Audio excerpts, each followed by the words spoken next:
Bienvenue sur e-learning physique.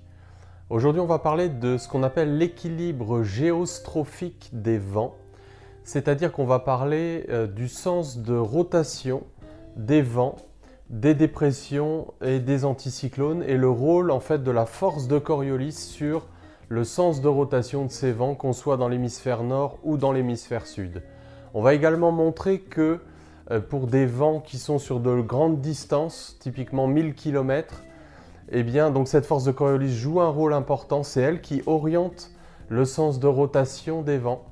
Et on va démontrer également que les lignes de courant sont les isobars. On va démontrer que dans l'hémisphère nord, les dépressions tournent dans ce sens-là, donc le long des lignes de courant qui sont les isobars, dans le sens trigonométrique. Et pour les anticyclones, dans l'hémisphère nord, donc on est dans le sens horaire, anti-trigonométrique. Et on va démontrer que dans l'hémisphère sud, c'est le contraire. Alors ça va être l'occasion de mélanger un petit peu les notions de référentiel non galiléen, le référentiel terrestre vu comme un référentiel non galiléen, ce qui est toujours un point délicat. J'ai fait une vidéo qui s'appelle « Le poids c'est quoi ?» dans laquelle j'explique bien comment on énonce le principe fondamental de la dynamique dans le référentiel terrestre considéré comme non galiléen, en particulier en tenant compte de la force de Coriolis. Donc je ne vais pas revenir sur ces points essentiels, mais je vais simplement les utiliser pour donc analyser cette situation.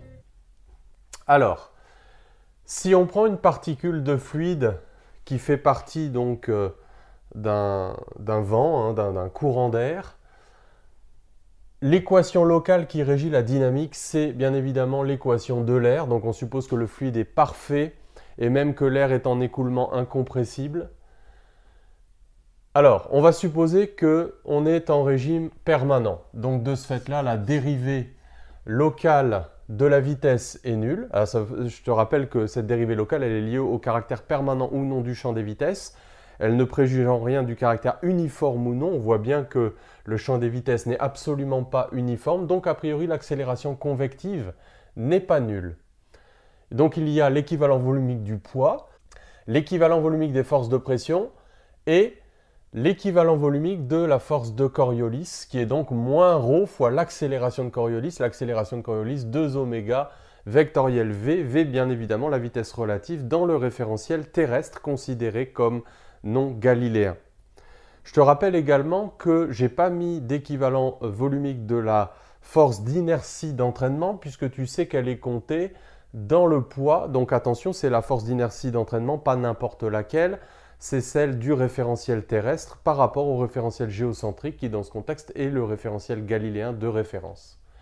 Donc ça c'est l'équation de l'air avec un terme supplémentaire finalement qui est ce terme dû à la force de Coriolis, donc c'est ce que j'ai appelé Euler non galiléen. Donc voilà, il faut que tu sois capable d'écrire cette équation en rajoutant ce terme-là et en ne rajoutant pas donc la force d'entraînement qui est déjà contenue dans G. Alors la première chose qu'on va faire, c'est évaluer, comparer deux termes. L'accélération convective multipliée par ρ et l'équivalent volumique des forces de Coriolis. Alors pour ça, on définit un nombre sans dimension, un peu comme on fait parfois, comme on fait très souvent en mécanique des fluides, comme par exemple le nombre de Reynolds qui lui compare l'accélération convective avec le terme de diffusion de quantité de mouvement dû à la viscosité. Ici, ça s'appelle le nombre de Rossby, donc noté R petit o, qui va comparer donc l'accélération convective divisée par la force de Coriolis. Donc quand le nombre de Rossby est très grand devant 1, ça veut dire que la force de Coriolis est négligeable. Quand au contraire il est très petit devant 1, c'est l'accélération convective qui est négligeable devant la force de Coriolis et la force de Coriolis joue un rôle important. Alors, quand on a des vents comme ça, en fait on peut distinguer deux vitesses. Une vitesse horizontale des vents qui est de l'ordre de 10 mètres par seconde, ça fait à peu près 36 km par heure, et une vitesse verticale qui est beaucoup plus faible, on pourrait dire presque négligeable, ce qui fait que localement la Terre est assimilée à son plan tangent, et donc dans le plan XOY, donc là j'ai mis un repère local du référentiel terrestre, Y vers le nord, X vers l'est, et Z la verticale locale, donc G dirigé selon moins Z, ce qui signifie d'ailleurs qu'on a négligé la force d'entraînement par rapport à la force de gravitation, bon peu importe ici. Alors, donc on est dans le plan tangent à la Terre, donc dans le plan X ou Y, Y est vers le nord, X est vers l'est, et donc on a une vitesse horizontale qui est de l'ordre de U, qui est de l'ordre de 10 mètres par seconde, et la vitesse verticale est quasiment négligeable. Alors, pour évaluer ce nombre de Rossby, on fait les raisonnements un peu à la louche qu'on a l'habitude de faire en mécanique des fluides pour évaluer grossièrement ces différents termes. Donc, V scalaire grade appliqué à V, on a 2 fois la vitesse, donc c'est de l'ordre de U au carré, et un gradient, on divise par une distance typique de l'écoulement sur laquelle U serait susceptible de varier. Donc ici, on va prendre L. Et donc L ici, ça va être la taille de la dépression ou de l'anticyclone. Donc à peu près 1000 km, à peu près 10 puissance 6 mètres. Donc dans ce contexte-là. Donc ça va faire U carré sur L. Et donc en bas, bon j'avais simplifié par ρ, 2 oméga U. Alors oméga évidemment, c'est 2 pi sur T. T c'est, on va pas prendre le jour sidéral, on va prendre le jour solaire, ça va bien aller. 24 heures de 3600 secondes, donc 86 400 secondes. Et donc, notre nombre de Rossby vaut à peu près donc U sur 2L oméga. Bon, on peut garder 2 ou ne pas le garder. Ça n'a pas grande importance, on va le garder. Alors, évaluons donc ce nombre de Rossby dans l'atmosphère pour savoir si on peut négliger l'accélération convective devant la force de Coriolis ou l'inverse. Est-ce que la force de Coriolis va jouer un rôle significatif ou pas? Donc quand on calcule son nombre de Rossby, eh bien on trouve avec les données numériques que je viens de choisir 0,14, donc c'est un nombre sans dimension. Donc c'est assez petit devant 1, c'est pas complètement très petit devant 1, mais enfin bon. Alors ça veut dire que en fait, dans cette équation, à l'ordre le plus bas, on peut négliger l'accélération convective devant la force de Coriolis. Cela signifie que la force de Coriolis joue un rôle important. Et donc, on va simplifier cette équation en négligeant ce terme-là. Et on peut alors, à ce moment-là, projeter ça sur le plan horizontal et sur la verticale. C'est une approximation très fréquente, puisque finalement, le gradient de la pression, on va le séparer en un gradient parallèle au plan X ou Y. Donc ça, c'est le composant sur X et Y du gradient de P. Et finalement, ce terme-là, eh bien, on va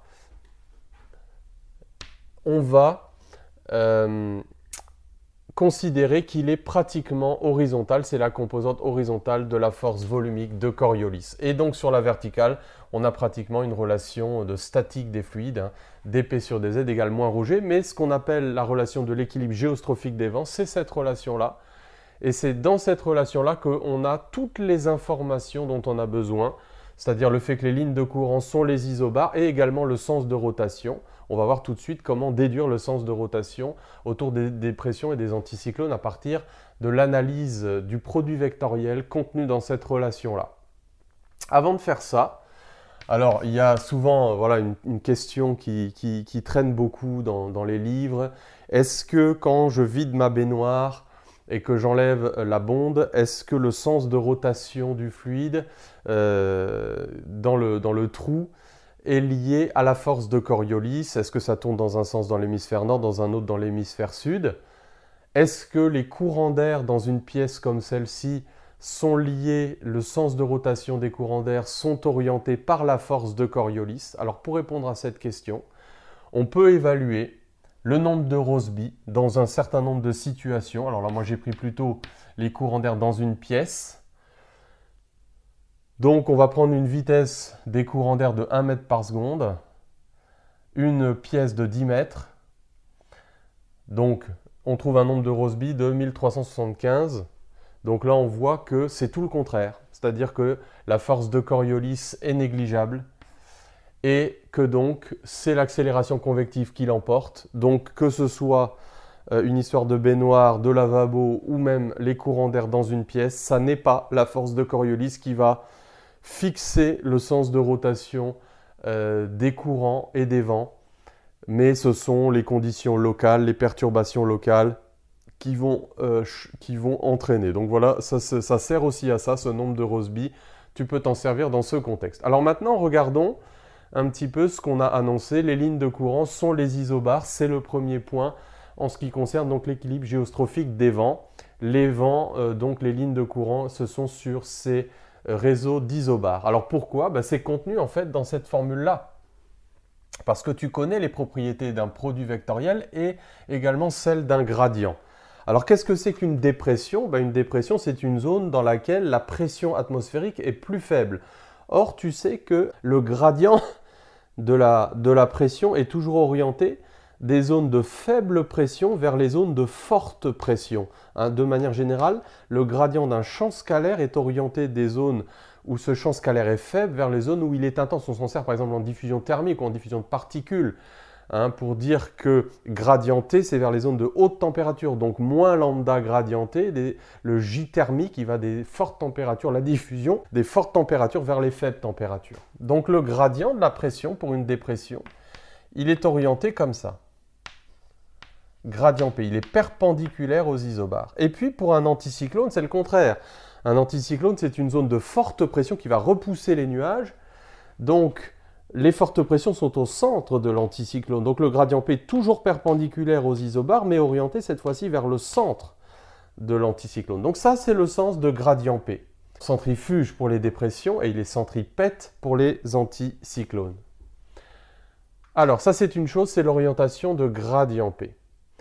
Ensuite, qu'est-ce qu'on voit? Ce produit vectoriel, comme tout produit vectoriel qui se respecte, il est à la fois perpendiculaire à oméga et il est perpendiculaire à U. Gradient P, c'est un produit vectoriel qui contient U. Or, un produit vectoriel qui contient U est perpendiculaire à U. Donc, gradient P est perpendiculaire à U. Et si gradient P est perpendiculaire à U, cela signifie bien, alors on n'a pas encore le sens de rotation, mais cela signifie bien que U est perpendiculaire à gradient P. Donc, comme les lignes isobars sont perpendiculaires à gradient P, eh bien, les lignes de courant sont aussi les isobars, par identification. Alors ça, c'est une chose. Les isobars sont les lignes de courant. Alors maintenant, regardons un petit peu le sens de rotation autour des dépressions. Alors c'est toujours aussi lié aux propriétés du produit vectoriel. On va raisonner dans l'hémisphère nord. Alors dans l'hémisphère nord, on peut projeter le vecteur oméga sur Y et on peut le projeter sur Z. Et ce qui est intéressant, c'est la projection sur Z du vecteur oméga pour la composante qui nous intéresse. On voit que dans l'hémisphère nord, oméga se projette positivement sur Z, alors que dans l'hémisphère sud, oméga se projette négativement sur Z. Donc, pour évaluer le sens ici de U, on va faire le raisonnement suivant. On va essayer d'évaluer ce produit vectoriel avec le signe moins et regarder dans quel sens il nous redonne gradient P, dans quel sens de parcours. Donc, comme j'ai dit, dans l'hémisphère nord, on est dans l'hémisphère nord, la latitude est positive, moins oméga a une composante négative, puisque oméga a une composante positive sur Z. Donc, moins oméga, je vais le prendre donc dans le sens des Z négatifs.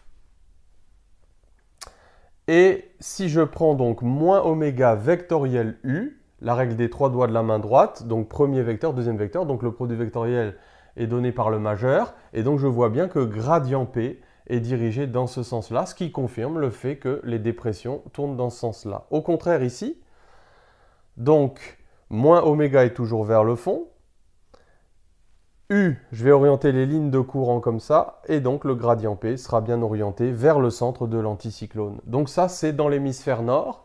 Donc on voit que le sens de parcours est fixé, là aussi, par les propriétés du produit vectoriel de cette relation-là. Et dans l'hémisphère sud, c'est le contraire, puisque comme oméga se projette négativement, il suffit de changer oméga en moins oméga, ce qui va changer complètement le sens de rotation. Et donc c'est l'inverse. Dans l'hémisphère sud, les dépressions tournent dans le sens horaire et les anticyclones dans le sens trigonométrique. Voilà, c'est un petit peu délicat, cette histoire d'équilibre géostrophique des vents, les approximations, donc cette idée de définir un nombre sans dimension Parfois, c'est la force de Coriolis qui l'emporte, et c'est le cas tout à fait caractéristique de l'atmosphère. Parfois, cette force de Coriolis, contrairement à une certaine légende, elle est complètement négligeable. C'est le cas des courants d'air dans les pièces, donc il faut vraiment prendre des vents sur de très grandes distances pour que la force de Coriolis joue un rôle manifeste. Dans des pièces où les histoires de vidange de réservoir, elles ne jouent aucun rôle sur le sens du tourbillon. Tu peux faire l'expérience toi-même, vide un lavabo et puis tu verras que suivant une situation ou l'autre, eh bien ton lavabo il va se vider avec un tourbillon qui tourne dans un sens ou bien dans un autre. Voilà, eh bien on se retrouve pour une prochaine vidéo.